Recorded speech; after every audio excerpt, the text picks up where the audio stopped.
আসন্ন ঈদকে সামনে রেখে দেশের বিভিন্ন অঞ্চলে জমে উঠেছে কোরবানির পশুর হাট।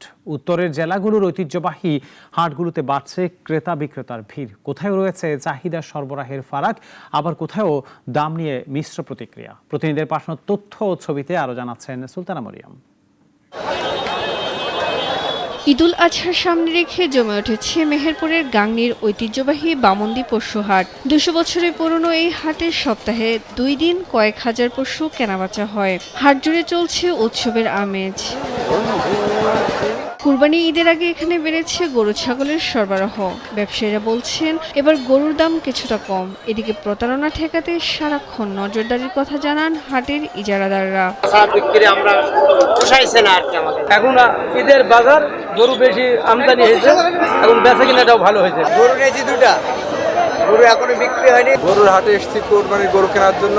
গরুর বাজার স্বাভাবিক আছে। জেলায় এবার প্রায় ১,৭১,০০০ কোরবানির গরু প্রস্তুত সহ খামারিদের প্রশিক্ষণ ও হাটে জাল টাকা ঠেকানোর জন্য বিশেষ ব্যবস্থা নেওয়ার কথা জানান সংশ্লিষ্টরা। উদ্বৃত্ত সংখ্যক গরু প্রস্তুত করা হয়েছে।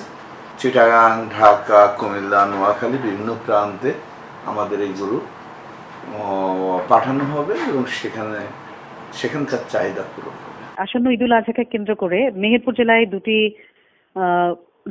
গরুর হাট এবং একটি ছাগলের হাট আছে বারাদিতে, বড় হাটটি বামন্দিতে আর একটি আছে সদরে। 3টি হাটকে কেন্দ্র করে জেলা পুলিশ বেশ কিছু ব্যবস্থা নিয়েছে। তার মধ্যে ডিএসবি মেহেরপুরের প্রতিনিধির মাধ্যমে জাল টাকা শনাক্তকরণ মেশিন স্থাপন করা ব্যবস্থা করা হয়েছে।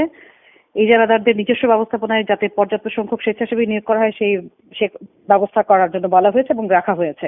এদিকে নওগাঁর কুরবানির পশুর হাটে ভিড় বাড়ছে। এবার ভারতীয় গরু না থাকায় দেশীয় গরুর চাহিদা বেশি। বিক্রেতারা বলছেন গোখাদ্যের দাম বাড়ায় লাভ কমেছে, তবে ক্রেতারা বলছেন ভিন্ন কথা। বড় গরু হাটের চাহিদা একটু খুবই কম, বুঝতে পারছেন, কাস্টমার নাই, বুঝতে পারছেন। আর মাঝারি গরুটার চাহিদা বেশি। গরুর খাদ্য হিসাব করে দামে লস খাওয়া লাগবে, বাজার তো এবারে কম। সাধ্যের মধ্যে এখনো দাম আছে, দাম ততটা বাড়তি নয়। প্রাকৃতিক উপায়ে পশুপালনে জেলার খামারিদের নির্দেশনা দেওয়ার কথা জানায় জেলা প্রাণী সম্পদ অধিদপ্তর। যাতে প্রাকৃতিক উপায়ে আমাদের খামারিগণ কুরবানির যোগ্য পশুগুলো প্রস্তুত করে, সেক্ষেত্রে আমরা উঠান বৈঠক, প্রশিক্ষণ, মত বিনিময় সবার মাধ্যমে তাদেরকে আমরা সচেতন করেছি।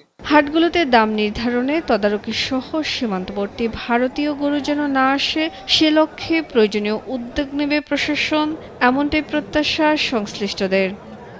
সুলতানা মরিয়ম, নাগরিক।